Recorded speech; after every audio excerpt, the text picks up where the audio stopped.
안녕하세요. 커피앤톡입니다. 오늘도 와주셔서 감사드리고요. 바로 사연 읽어보겠습니다. 저는 신혼일 때의 기억이 신나고 즐거운 기억이 없어요. 제 신혼의 기억은 남들과는 다르게 슬프고 울었던 기억만 남아있거든요.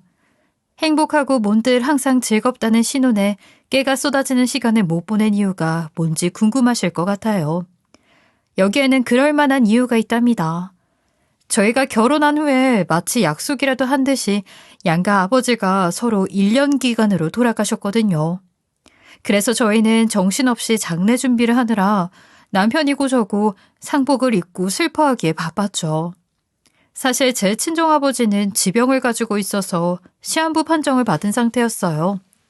비록 병원에서 말한 시간보다는 훨씬 전에 돌아가신 것이지만요. 그래서인지 어느 정도는 슬픔을 참을 수 있었지만 갑작스럽게 돌아가신 시아버지는 앞선 슬픔에 더한 슬픔이었기에 미리 마음의 준비를 할 수 없었죠. 정말 정신이 없었어요. 사실 제가 쉽게 줄여서 이야기를 했지만 다들 아실 거예요. 장례식을 준비하는 일이 얼마나 사람의 정신을 쏙 빼놓는 일인지요. 특히나 갓 결혼한 저희 부부는 각자 집안에서 부모님의 사랑을 독차지하던 외동이었거든요. 외동이기에 더욱 남들과 같이 준비한다거나 이런 과정도 없이 오롯이 저희 둘이 감당해야 하는 일이었죠. 제 친정아버지는 시한부 판정을 받고 미리 가족끼리 이야기도 많이 나누고 아버지 본인이 장례 준비를 어느 정도 준비한 상태라 그렇게까지 힘들지는 않았어요. 하지만 더 오래 건강하실 것 같았던 시아버지의 죽음은 아무런 대비도 없던 일상에서 일어나서 그런지 더욱 힘들었죠. 시아버지는 저희가 결혼을 결정할 때는 정말 건강하셨거든요. 외관으로나 실제 생활 모습으로 봤을 때도요. 특히 두 분 모두 매년 있는 건강검진은 빼놓지 않을 정도로 본인의 건강에 신경을 쓰던 사람이었으니 시아버지가 돌아가신 일은 더욱 충격일 수밖에 없었죠. 시아버지는 하늘에서 누가 부르기라도 했는지 정말 순식간에 돌아가셨거든요. 제 말이 이상하다고 생각할 수 있겠지만 정말이에요. 시아버지가 매년 받던 건강검진 외에 다른 볼일 때문에 병원에 갔다가 암인 걸 발견하셨거든요. 처음에는 치료만 하면 된다고 해서 병원에서도 크게 별말은 없었고 수술 날짜도 미리 받아놓은 상태였어요. 그런데 암 판정을 받고 겨우 2주 만에 돌아가신 거예요. 암이라는 말에 그래도 설마 하면서 어느 정도 준비를 하고 있었지만 이렇게 갑자기 돌아가시게 되니 너무 놀라고 힘들었죠. 사람이 죽음을 준비한다고 해서 허망함과 슬픔은 감추기 힘든 거니까요. 비단 저희 부부만 힘든 것은 아니죠. 돌아가신 분들과 함께 살고 있던 제 친정어머니와 시어머님 역시도 굉장히 힘들어하셨어요. 이제는 집에 서로 혼자가 된 상황이니 저희 부부의 걱정은 어찌 보면 당연했죠. 두 분은 평생 주부로 집안의 내조에만 충실했기에 앞으로 어떻게 살아가야 할지 막막했을 거예요. 그냥 살아가는 앞날만 생각하기 이전에 돌아가신 분들의 유산 정리를 어떻게 해야 하는지도 잘 모르고 계셨고요. 그래서인지 두 어머니들은 우리 부부 눈치를 엄청 많이 보셨어요. 사실은 그럴 필요가 전혀 없는데도 말이에요. 두 분이 어떻게 눈치를 보셨냐고요? 저희가 한 번씩 안부 전화를 할 때면 괜히 자신들이 살아있어서 밥만 축내고 다니는 거 아니냐며 이제 뒷방 늙은이가 된 것 같다고 자신을 깎아내리는 말씀을 자주 하셨거든요. 남편과 저는 걱정이 많아졌죠. 유산도 정리하기 바쁘고 두 어머니들을 챙기기도 힘들었으니까요. 이런 저희의 사정을 살펴보며 시모는 어느 날 갑자기 친정엄마와 우리 부부를 다 불러내더니 이런 제안을 하셨어요. 잘 지내셨어요, 사돈? 너희도 요즘 많이 힘들지? 이 어미들이 집에서 내조만 하다 보니 바깥 돌아가는 사정을 잘 몰라서 너무 너희한테만 맡기고 사는 것 같구나. 이왕 일이 이렇게 되었으니 내가 제안 하나 하려고 이렇게 모두 불렀습니다. 사돈, 우리 처지도 같아진 마당에 합칩시다. 괜히 이렇게 두 집을 오가는 애들 더 이상 고생시키지 말고요. 또 우리가 합쳐서 집 하나 정리하면 서로 여윳돈도 챙길 수 있을 테고. 저 이 말 쉽게 꺼내는 거 아닙니다. 사돈 어른 돌아가실 때부터 생각했던 거예요. 저희가 이렇게 따로 살림 차려서 살고 있느니 우리가 애들을 생각해서라도 합치는 게 좋을 것 같지 않나요? 시모의 말을 듣고는 곰곰이 생각하던 엄마는 이내 결정했는지 말씀하셨죠. 사돈이 그렇게까지 이야기를 하시는데 아니 제가 어떻게 반대를 하겠나요? 애들이 편해지는 일이라면 저도 오히려 반갑고요. 아이 좋아요. 저희 합칩시다. 더 이상 이렇게 애들한테 민폐를 끼치고 살 수는 없는 노릇이죠. 우리 부부는 두 어머니의 말을 듣고 있을 수밖에 없었어요. 결정을 내리는 것은 저희가 아니라 어머니 본인들이기 때문이죠. 그럼 어느 집으로 합치느냐가 중요한데 이 일은 생각보다 간단히 정해졌어요. 제 친정엄마가 집을 정리하기로 결정한 거죠. 제 본가는 지방에 있었거든요. 그러니 저희가 살고 있는 서울에서 지내고 있는 시모의 집으로 사는 게 맞다고 결론이 난 거예요. 그렇게 두 분은 한 지붕 아래서 지내게 되었어요. 모든 일이 잘 풀리기만 했으면 얼마나 좋을까요? 두 분이 사는 집에 갈 때마다 친정엄마의 안색이 썩 좋아 보이지 않는 거예요. 저는 당연히 신경이 쓰였죠. 그런데 이유를 바로 알겠더군요. 왜냐하면 친정엄마, 저 시모 이렇게 세 명이서 식사를 할 때 시모가 하는 행동과 말투가 굉장히 거슬렸거든요. 한 번은 점심을 같이 먹고 정리하려고 일어나던 찰나였어요. 시모가 대뜸 친정엄마에게 이렇게 이야기하더군요. 아이 사돈, 우리 집에서는 먹고 바로바로 그 자리에서 치우니까 밥그릇 정리하세요. 사돈도 이왕 우리 집에서 살게 된 거니 아이 우리 집 법을 따라야 하지 않겠어요? 아이 그리고 치우는 김에 내 것도 좀 치워주시고요. 내 것, 우리 집이라는 말을 붙이며 생색을 내는 시모의 태도에 어처구니가 없었어요. 하지만 따지고 보면 맞는 말이기에 친정엄마도 꾹 참고 지낸 모양이더군요. 이렇게 말로만 친정엄마의 신경이 쓰이게 한 것도 아니에요. 친정엄마는요, 성격상 사람들을 집으로 불러서 시끄럽게 떠들고 노는 사람이 아니에요. 그런 엄마가 있는 공간에 시모는 배려도 하지 않고 집으로 친구를 자주 불렀다고 해요. 그냥 얌전하게 밥 한 끼 하고 차를 마시는 시간을 가진다던가 이런 것도 아니고 모이면 그렇게 고스톱을 쳤다는 거예요. 본인들은 재미로 쳤겠지만 그런 것도 한두 번이지 모이면 8시간은 기본이라고 하더군요. 저는 너무 화가 났어요. 우리 엄마라고 해서 집에 발언권이 없는 것은 아니잖아요. 한 번은 엄마도 참다 시모에게 입을 벌린 적이 있었다고 해요. 사돈, 제가 아무리 군 식구로 이 집에서 살게 되었지만 이건 너무 심한 거 아니신가요?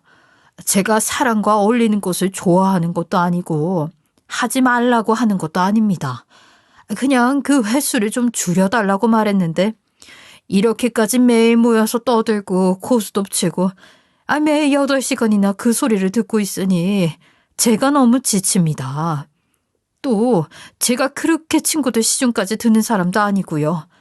사돈집 청소며 빨래며 지금 제가 다 감당하고 있잖아요. 아유 신경 좀 써주세요.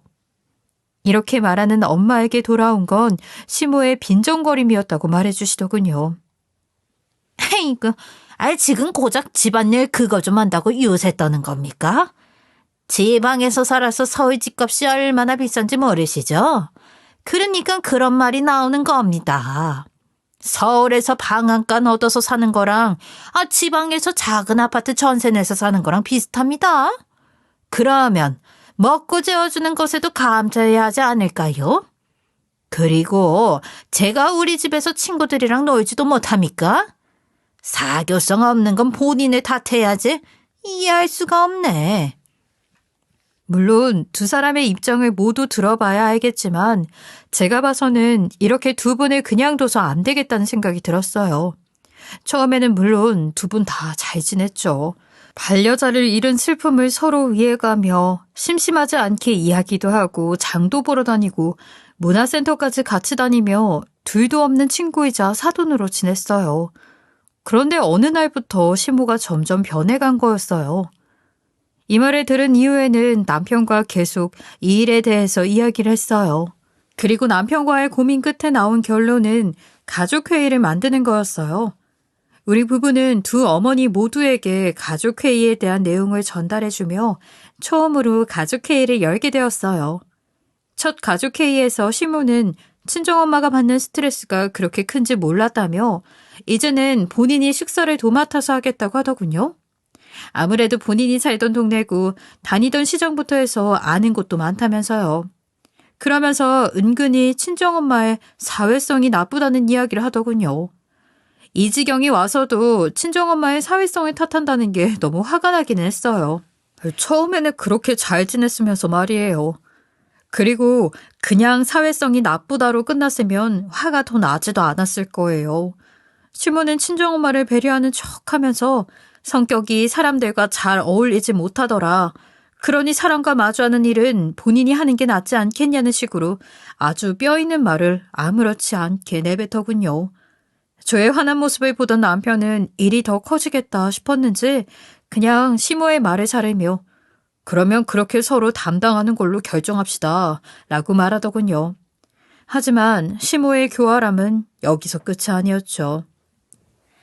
내가 사돈이 서울에 와서 적응 못할까봐 얼마나 걱정이 많은데 사돈하고 잘 지내기만 할 수 있다면 내가 뭔들 희생하지 못하겠어. 아야 안 그래 얘들아? 사돈, 우리가 잘 지내야 애들도 걱정 없이 자기 할 일 잘할 수 있지 않겠어요? 다 큰 어른들이 남한테 피해를 줄 수 있나? 그래서 우리 사돈은 어떻게 해? 아무 의견이 없으신가요? 묵묵히 시모의 행패를 보고만 있던 친정엄마는 조용히 입을 열었어요.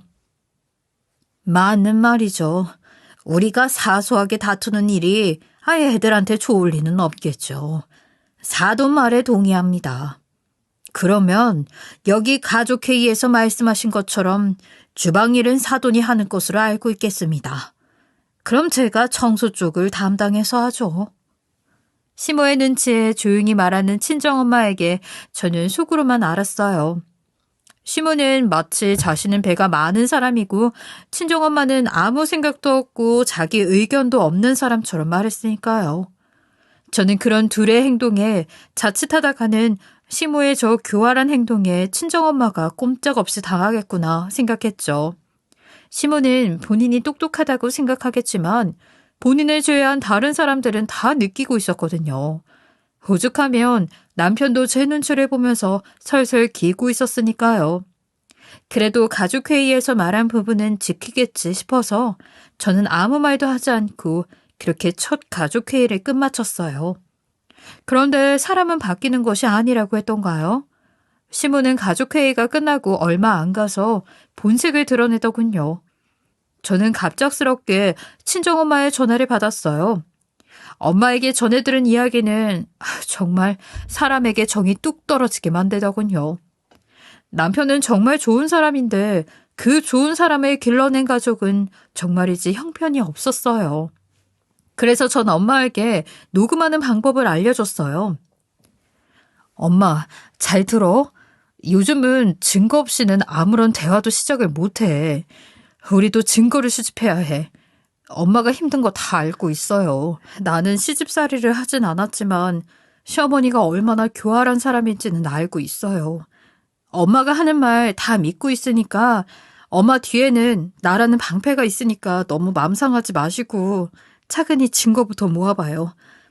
엄마 딸 든든한 거 알고 있지? 엄마는 딸만 믿고 있어요. 시모를 통해 상처받았을 친정엄마의 마음에 제 억장이 무너졌어요. 누군들 부모는 다 소중한 사람 아니겠나요? 교활한 시모는 증거 없이는 절대로 발뺌할 것이라고 생각이 들었죠. 그래서 전 친정엄마에게 당부에 당부를 드렸어요. 그래서 엄마한테 녹음하는 방법을 알려주기도 한 거고요. 빠르게 이 사태를 해결하고 싶었지만 우리 가족에게는 증거가 부족했으니 일단은 참고 조금만 버티라고 말할 수밖에 없었어요. 전 엄마에게 너무 미안했죠. 바로 이 상황을 해결해 줄 수 없다는 사실이 너무나 속상했어요. 전 증거를 모으던 친정엄마를 간혹 따로 만났어요. 시모의 행패에 힘들어하는 엄마의 마음을 달래주기 위함도 있고 이때까지 어떤 말들로 엄마를 괴롭히는지 알고 싶었죠. 그런데 엄마가 건네온 녹음 파일은 정말 일반적인 사람이라면 있을 수 없는 일들이 녹음되어 있었어요. 사돈, 가족 회의는 그냥 겉보기인 건 모르세요? 우리 집인데 제가 왜 일을 해야 해요? 저번에도 제가 말했죠? 나는 집이라는 장소를 사돈에게 제공하는 것만으로도 엄청나게 배려하고 있다고요. 내가 남편도 죽은 마당에 이 지긋지긋한 집안일에서 벗어나나 있는데 사돈 때문에 집안일을 해야겠어요? 사돈을 내가 다 먹여 살려야 해? 꿈도 크지. 앞으로도 지금까지 그랬던 것처럼 사돈이 앞으로 다 알아서 해요. 아시겠어요? 친정엄마를 노예처럼 생각하는 시모의 생각을 알 수 있었죠. 게다가 여기가 끝이 아니었어요. 하수구 안까지 빡빡 닦으라고 했지요. 안까지 안 씻으면 냄새가 다시 올라오는 거 몰라요? 이런 아파트에 살아본 적이 없으니 턱이 있나? 서울 길바닥에서 한번 지내보고 싶어요? 자꾸 이런 식으로 하면 나 같이 못 삽니다. 내보낼 거야. 추운데 길바닥에서 한번 지내봐야 정신을 차리지. 마치 가정부를 부리듯 친정엄마에게 큰 소리를 치는 시모의 태도에 저는 분노 그 이상의 감정이 느껴졌어요. 그래도 이것만으로는 시모를 어떻게 처리하기는 힘들었죠. 그래서 눈물을 머금고 엄마에게 조금만 더 버텨달라, 증거를 조금만 더 모아서 우리 나중에는 행복하게 살자고 말할 수밖에 없었어요. 하지만 기회는 생각보다 빨리 찾아왔어요. 저와 만나고 난 후 일을 하고 있는 저에게 친정엄마로부터 전화가 한 통 걸려왔어요. 그런데 바스락대는 소리만 나고 엄마는 한참을 아무 말도 안 하고 가만히 있더군요. 저는 이 상황에 대해 바로 엄마가 녹음을 하다가 전화를 잘못 걸었구나 싶었죠. 시모가 또 무슨 일을 저지르고 있구나 생각했어요. 그래서 저도 전화 상태를 유지한 채로 계속 듣고만 있었죠. 역시나 시모는 친정엄마에게 폭언에 가까운 말을 하더군요. 사돈, 저번에 내가 집에서 친구들이랑 노는 게 힘들다고 했죠. 그래서 이번엔 제 친구들이 사돈을 배려해서 다른 친구 집에서 모이기로 했거든요. 그런데 제가 김장을 해야 하잖아요. 내가 재료는 다 시켜놨으니까 내가 다녀오는 동안에 해놓으세요. 아무리 그래도 이건 아니지 않나요? 우리 둘이서 하기에도 많은 양을 시켜놓고 이렇게 덜컥 나간다고 하시면 어떡합니까? 이건 도를 넘었지요, 사돈. 저 혼자서 이렇게 많은 양의 김장 못합니다. 안 해요, 나도. 애들 보고도 김치는 시켜서 먹으라고 제가 말하겠습니다. 이게 미쳤나? 지금 그걸 애들한테 말한다고? 당신 정신 나갔어? 아주 생각도 없는 골빈 거 아니야, 이거? 야, 내가 지금 좋은 말로 할 때 김장해놔? 그리고 나 매번 이 정도 양은 혼자서도 거뜬히 했어. 사람이 해보지도 않고 안 된다고 가타부터 말이 많아. 당신이 지금 안 하면 어떤 일이 생기는지 알아? 당신이 싫다고 했으니 내가 직접 당신 딸 여기다 불러서 김장하라고 시킬 거야? 이 대화를 듣고서 저는 참을 수 없었어요. 당장에 차를 몰아 시모의 집으로 갔습니다. 그리고는 속을 끓이면서 김장을 하고 있던 엄마를 당장 데리고 나왔어요. 나가기 전에는 거실 한가득 널브러져 있던 배추를 사진으로 찍어 남편에게 보냈죠. 사진을 보내고 바로 남편에게 전화를 걸었어요. 당신, 지금 내가 보내준 사진 당장 확인해. 당신이랑 지금 말 길게 섞고 싶지 않으니까. 보내준 사진에 있는 거 당신이 알아서 다 해결해. 당신 엄마라는 사람이 우리 엄마한테 쌍욕하고 모욕감을 주면서 하라고 했던 일이니까. 내가 이 귀로 다 들었으니까 알아서 처리 잘해봐. 저는 일방적으로 제가 할 말만 하고 전화를 끊었어요. 사진을 봤는지 남편에게서 다시 전화가 오더군요. 저는 남편의 전화를 받지 않았어요. 그러니 이제 문자를 보내더군요. 자기가 다 알아서 하고 있을 테니 나중에 이야기 좀 하자고요. 화가 난 저에게는 나중에 이야기하자던 남편의 문자가 무섭지 않았어요. 오히려 오랜만에 엄마와 데이트를 즐겼죠. 그리고 일부러 저녁 늦게서야 시모의 집으로 돌아갔어요. 시모의 집으로 돌아가는 내내 엄마는 안절부절 못하시더군요. 그런 엄마의 손을 꼭 잡고 말했어요. 엄마, 우린 절대 기죽을 거 없어. 우리가 도대체 저 집안에서 못난 구석이 어디 있어? 나도 아직까지 돈 잘 벌고 있고 남편 못지 않아요. 아까 보셨잖아. 제가 전화하니까 남편이 자기가 다 알아서 처리하겠다고. 그러니까 엄마는 기죽을 필요도 이렇게 떨고 있을 필요도 없어요. 제 말을 듣고 엄마는 안정을 되찾았는지 표정이 금방 풀리셨죠. 시모의 집으로 올라가려는데 마침 시모가 콧노래를 흥얼거리면서 들어오더군요. 시모는 외출 후 들어오는 듯한 모습을 하고 있는 우리를 발견하고는 눈이 동그랗게 커졌죠. 집에 가기 전이니 자기 아들이 앞치마를 두르고 일을 하고 있다는 사실을 알기 전이었어요. 그래서 오히려 반갑게 저를 맞아줬죠. 엄마, 뭐냐가 나란히 어디를 그렇게 다녀온대? 부럽게. 사돈, 아까 하신다는 일은 다 하시고 나갔다 오신 건가? 분명 낮에 뭐 일해야 한다고 하지 않았어요? 그게 그렇게 빨리 끝날 리가 없을 텐데. 친정엄마에게 맡긴 김장을 다 하고 나가기에는 당연히 시간이 없었으니 의심하면서 엄마에게 은근한 압박을 넣는 시무를 전 가만히 보고만 있었어요. 심상치 않은 분위기에 시무는 더 이상 말을 하지 않았고 엘리베이터가 도착하자마자 우릴 제치고 먼저 집으로 들어가더군요. 당연히 집에는 김장을 하고 있던 남편이 있었죠. 시모는 그런 남편을 보고 깜짝 놀라더군요. 그런 시모의 반응에도 저는 여유로운 미소를 지으면서 남편에게 말했어요. 여보, 하던 일 계속해요. 내가 아까 전화로 이야기했죠? 나갔다 들어온 엄마랑 저는 피곤하니 쉬고 있을게요. 설명은 더 필요 없죠. 알아서 해결하세요. 제 말에 남편은 대꾸도 않고 김장을 계속했어요. 이런 제 행동에 화가 났는지 시모는 흥분해서 본 모습을 드러내더군요. 전에 엄마에게 하던 그 모습을요. 당신, 지금 뭐 하는 거야? 내가 당신 딸 시키랬지 우리 아들 시키랬어? 이 여편 내가 밥 해주고 재워주니까 끝도 없이 욕심을 부리네. 이봐, 내 아들이 얼마나 등골 빠지게 일해서 당신이 편하게 지낼 수 있게 생활비 챙겨주는지 모르지?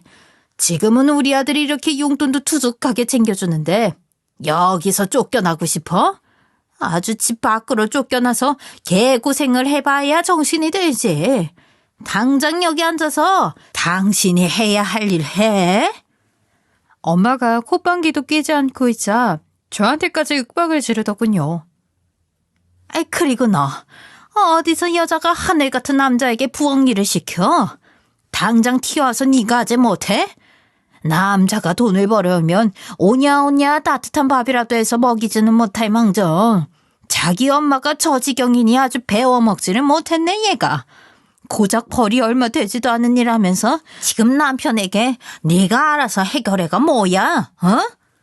아주 큰 소리를 떵떵 치더군요. 이러고도 분이 안 풀리는지 결국은 씩씩거리면서 나가라고 소리를 쳤어요. 아주 대답도 없어? 둘 다 이 집에서 당장 나가. 집이 없어봐야 정신을 차리지. 여기서 당장 나가지 못해? 그런 시모의 외침에 남편은 시모를 말렸죠. 엄마, 제발 진정 좀 하세요. 지금 무슨 짓이야 이게? 지금 사람한테 그렇게 큰 소리 치고 뭐라고 할 때가 아니에요. 사정 모르시면 제발 가만히 좀 있으라고요. 왜 이렇게 사람이 경우가 없어요? 당장 제 부인하고 장모님한테 사과하세요. 도대체 사람이 어떻게 그런 말을 할 수 있어요? 남편은 제발 가만히 있으라며 화를 내는 시모를 붙잡으며 통사정을 했어요. 그런 둘의 모습에 저는 기다렸다는 듯이 말했죠. 그래요. 어머님 생각이 그렇다면 저희가 이 집 나갈게요. 나가라면 저희가 못 나갈 줄 아셨어요? 꿈도 크시네요, 어머니. 저 그렇게 벌이 작지도 않고요. 당신 아들만큼 잘 벌고 있어요. 제가 그 용돈에 얼마나 많이 보태고 있는지는 생각도 안 해보셨나요?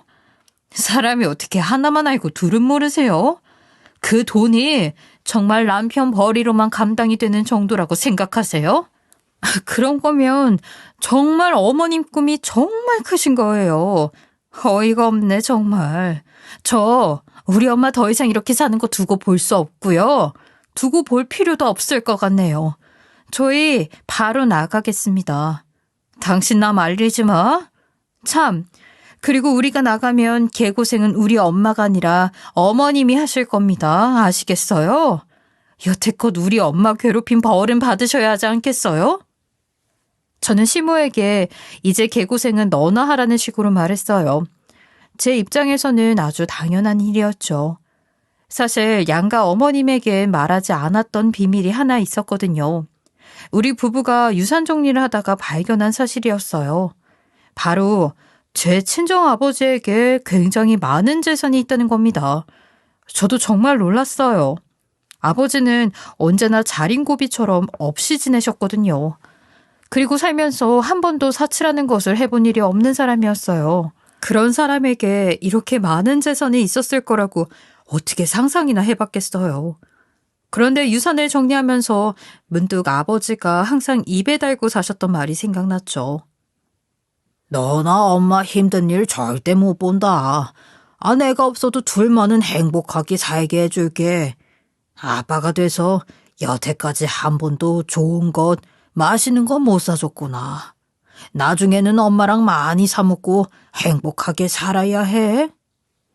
저는 그때 아버지의 말버릇을 돌아가신 후 유산을 정리하면서 그 의미를 알게 된 거죠. 반면에 시아버지는 빚진 돈이 너무 많아서 배보다 배꼽이 더 클 정도였어요. 어느 정도냐 하면 남편의 적금을 깨도 빚을 정리하기가 힘들 정도였어요. 그래서 남편이 정말 미안하지만 저한테 모아놓은 돈 좀 줄 수 없는지 물어볼 정도였으니까요. 저는 그때 아버지의 유산에서 일부만 빼내 남편에게 줬었죠. 그리고 우리 가족의 유산이 많다고 해서 굳이 이 돈을 나눌 생각은 안 했어요. 저랑 남편 모두 외동인데다가 이제 남은 가족이라고는 어머니 두 분밖에 없었으니까요. 빚과 유산이니 비교도 안 될 정도였지만 어쨌든 두 분의 노후자금이라고 생각해서 우리 부부는 빚 정리 외에는 유산에 손도 대지 않았어요. 또 빚은 정리 후 남은 돈만 친정아버지 유산과 합쳐서 한 통장에 넣어두었습니다. 우리 부부가 그때 그렇게 한 것은 어머니 두 분이 모두 큰 돈을 관리한 적이 없어서였어요. 혹시나 갑자기 큰 돈이 생긴다면 사기꾼이나 위험한 사람이 옆에 붙을 수도 있고요. 하지만 상황이 이렇게 되니 공평하게 그 돈을 두기가 싫더군요. 저는 나가겠다는 선언을 한 후 그 자리에서 바로 시부의 유산의 전부인 딸랑 300만 원을 남편에게 입금해줬죠. 그리고 남편에게 말했어요. 이제부터는 서로 각자 부모 모셔요. 나 우리 엄마 이렇게 대접받고 사는 거 이제 못 봐. 아니, 안 봐. 애초에 이 상황이 처음부터 없게 만들었어야 했어. 내가 지금까지 누구 좋으라고 이 돈을 보태줬는데 은혜를 원수로 갚아? 이제는 절대 못 보내. 감히 우리 엄마를 힘들게 해. 내가 당신 얼굴 봐서 그래도 당신 엄마니까 그래도 시어머니니까 참으려고 했어. 그런데 이제 나도 못 참겠네. 우리 각자 부모님 알아서 잘 모시자. 남편은 당황했는지 제 바짓가랑이를 잡으며 자기가 잘못했다고 미안하다고 싹싹 빌더군요. 그런 아들의 모습을 보고 시모는 상황 파악도 못했는지 저한테 다시 큰 소리를 쳤고요. 그런 시모를 보며 남편은 화를 내고 유산 정리에 대한 내용을 말했어요. 엄마, 지금 우리가 빌어야 한다고. 제발 정신 좀 차려요. 아버지가 남긴 돈 하나도 없어요. 아니, 하나도 없다고요.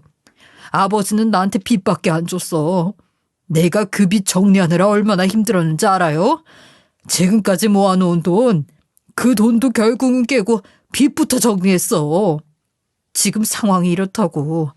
지금까지 이렇게 호의호식 할 수 있었던 거 우리 장인어른 유산 덕분이야. 그러니까 모르면 제발 좀 가만히 있어요. 그렇게 시모에게 소리치더니 메고 있던 앞치마를 패대기 치며 나가버렸죠. 어리 빠져서 멍하니 서 있던 시모를 혼자 두고 저는 엄마 짐을 챙겨서 나왔어요. 어차피 엄마가 이렇게 고생하는 걸 알고 있었기에 집을 따로 알아보던 중이었고요. 스트레스 받으면서 함께 있을 바에 두 발 뻗고 편히 쉴 수 있는 엄마 집을 따로 구해주려고 했거든요. 어떻게 남편과 이야기할까 고민하던 차에 잘 됐다 싶었죠. 사실 친정아버지의 유산이 몇십억은 넘다 보니 집을 얻고도 충분히 엄마의 노후 자금으로 사용할 수 있을 정도였거든요. 시모에게 전혀 눈치 볼 필요가 없었죠. 이렇게 돈이 있으면서 시모랑 엄마가 살림을 합친다고 했을 때 왜 가만히 있었냐고 질타를 하실 분들도 있을 것 같아요. 변명 아닌 변명을 하자면 그때는 이런 불상사가 일어날 거라고 생각을 못했어요. 그리고 엄마가 시모랑 3달 정도 같이 살아보고 아니다 싶으면 나올 거라고 하셨는데 그 3달 그리고 그 이후로도 앞서 말씀드린 것처럼 두 분은 꽤 잘 지내셨거든요. 두 분 다 서로 사돈이 없었으면 우울증에 걸리거나 무기력증이 왔었을 거라고 서로에게 너무 도움이 된다며 엄청 의지를 하셨어요. 이런 불상사가 일어난 건 최근이었고요. 대체 뭐가 화근이었길래 갑자기 시모가 돌변해 엄마한테 이랬는지 알 수가 없어요. 그날 이후 남편은 저에게 찾아와서 다시 빌더군요.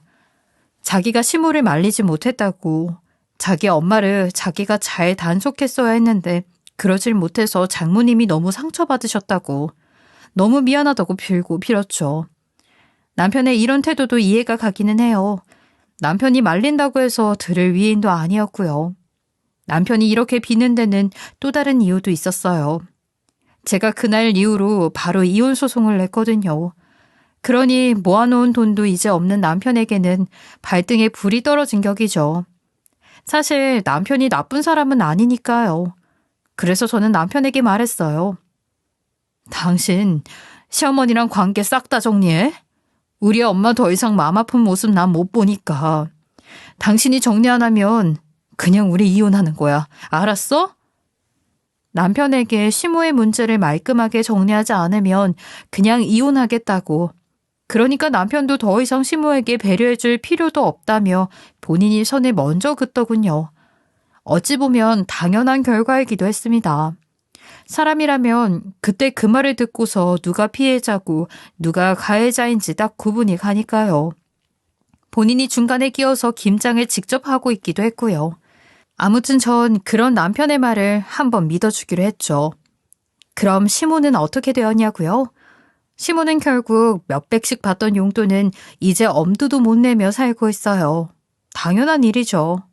남편의 벌이가 전에 줬던 용돈을 줄 만큼 많지 않으니까요. 이제 제가 시모에게 돈을 보내지 않겠다 선언한 것도 있고요. 그래도 남편은 자기 엄마라서 그런지 월급에서 꼬박꼬박 월 20만 원씩 보내주고 있더군요. 그것도 겨우 준 거라고 생각해요. 빚을 정리하느라 대출도 급하게 썼으니까요. 요즘 금리가 장난이 아니잖아요. 시모는 그 돈으로 어떻게 만족하냐고요? 저도 처음에는 시모가 그 돈을 받고 저희한테 두 발 벗고 달려와서 따져댈 줄 알았어요. 그런데 남편이 뭐라고 한 건지는 몰라도 아무 말도 없이 조용히 지내고 계시네요.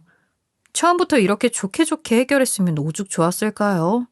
그러면 아무도 피해 없이 조용히 재미있는 노후를 즐길 수 있었을 텐데요. 참 어리석은 사람이라는 생각도 들었죠. 아무래도 시모의 욕심에는 참을 수 없었던 모양입니다.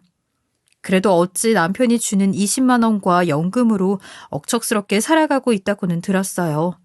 이제는 제 소감 바뀌니 신경 쓰고 싶지 않았지만요.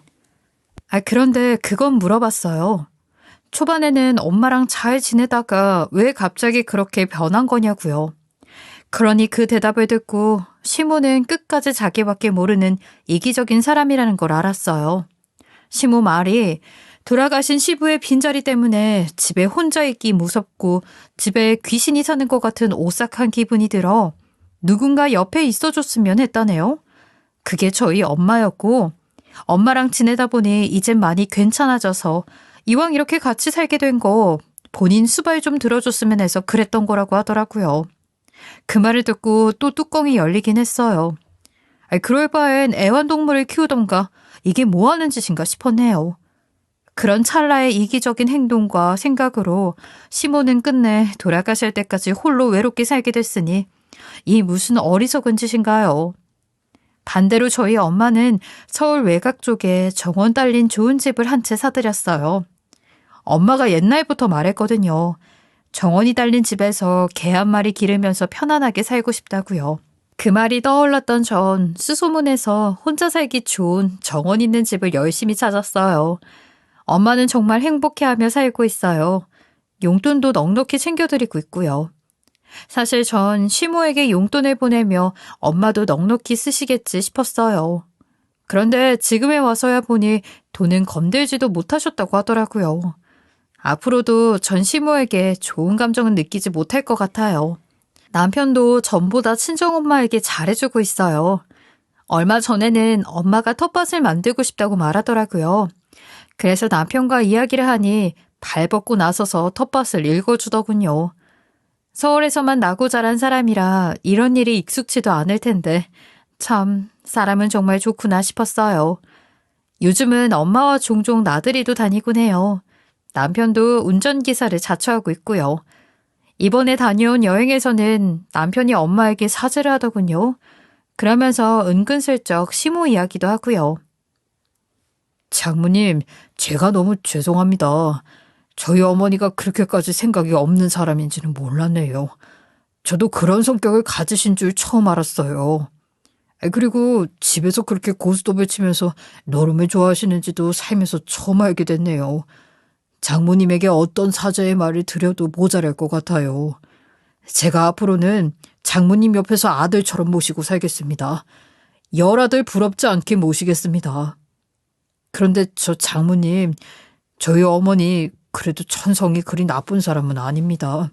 아버지가 돌아가시고 좀 변한 면이 생기셔서 그러셨던 것 같아요.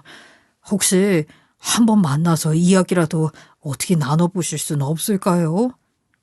이런 남편의 말에 저는 말이 되는 소리를 하라며 뭐라고 했죠. 하지만 엄마는 잠시 생각을 하더니 남편에게 이리 말하더군요. 이 일에서 자네가 어찌 나쁘다고 할 수 있겠어. 자네가 나에게 사과할 필요는 없네. 사돈이 나한테 했던 일들은 정말 나쁜 일이지만 나도 사돈이 천성이 그런 사람이라고는 생각하지 않고 그런데 자네가 지금 나한테 하는 말이 피해자에게 가해자를 만나보라는 말과 무엇이 다르겠나. 가해자를 만난 피해자가 얼마나 힘들어하는지 자네도 잘 알잖아. 근데 만나보라고 말하는 건 힘들지 않겠어? 그러니 자네가 했던 말은 내가 못 들은 걸로 하겠네. 자네가 요즘 나한테 잘해주고 고마워서 있는 거야? 그리고 나 말고 우리 딸한테나 더 잘해주고.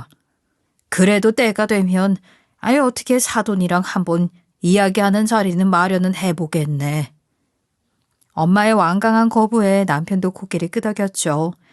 하지만 마지막에 언젠가 시모와 한번 이야기하는 자리를 마련해보겠다는 말에는 오히려 엄마에게 고맙다고 말하더군요. 전 두 사람의 대화를 듣고 눈물이 찔끔 났어요. 사실 전 엄마가 절대로 잊지 못할 거라고 생각하고 있던 사람이거든요. 물질적인 피해보다는 정신적인 피해가 더 오래가는 것은 사실이니까요. 실제로 시모와 있었던 일 때문에 저희 어머니 한동안은 정신의학과 병원에 다니셨어요. 상담 치료도 받고 약도 먹으면서 마음이 편해지기까지 생각보다 오래 걸리셨거든요. 그런 상태였기에 엄마의 결정은 저에게 큰 위로가 되기도 마음에 있던 무거운 짐이 조금은 덜어지는 듯한 느낌이 들었죠. 그리고 요즘 주말에는 엄마와 같이 텃밭에서 채소를 키우고 있어요. 저도 처음으로 하는 밭일에 힘들기도 하고 어렵기도 하지만 엄마와 같이 가꾸는 재미에 열심히 찾아가서 돕고 있습니다. 이렇게 힘들어도 텃밭을 만들겠다는 엄마를 말리지 않는 이유는 또 있어요. 어디서 들었는데 식물이나 동물을 키우면서 사람의 마음은 안정을 찾을 수 있다고 하더라고요. 특히나 이제 옆에 아버지도 안 계시니 더 필요하다고 생각했죠. 엄마는 최근 키우던 채소를 수확하는 재미에 푹 빠지기도 했어요. 같이 텃밭을 일궈나가고 있지만 항상 우리 부부에게만 키운 채소를 싸주시거든요. 또 이런 엄마를 돕겠다고 열심히 농사일을 공부하는 남편도 기특하기도 하네요. 최근에 남편에게 시모에 대해서 물은 적이 있거든요. 남편은 머뭇거리더니 요즘 시모가 건물 청소 일을 하고 있다고 말해주었어요. 자기가 보내주는 돈이랑 연금으로 생활하기가 어렵다고 했다나. 물론 시모에 대한 연민은 생기지 않았어요. 그래도 이런 우리의 대화를 어디서 들었는지 엄마가 한 번은 전화가 와서 시모에게 용돈을 조금이라도 챙겨드리라고 말하더군요. 엄마도 마음이 편치만은 않았던 것 같았어요. 그래서 저도 남편에게 시모의 용돈을 덤으로 드리라며 조금 거들고는 있습니다. 미워도 어쨌든 평생을 함께해야 할 가족이니까 어쩌겠어요. 앞으로는 제가 잘 컨트롤하며 즐겁게 살기 위해 노력해야죠. 저의 이야기 들어주셔서 감사합니다. 지금까지 커피앤톡이었습니다. 오늘도 끝까지 함께 해주셔서 감사하고요. 다음 영상으로 또 찾아뵙겠습니다.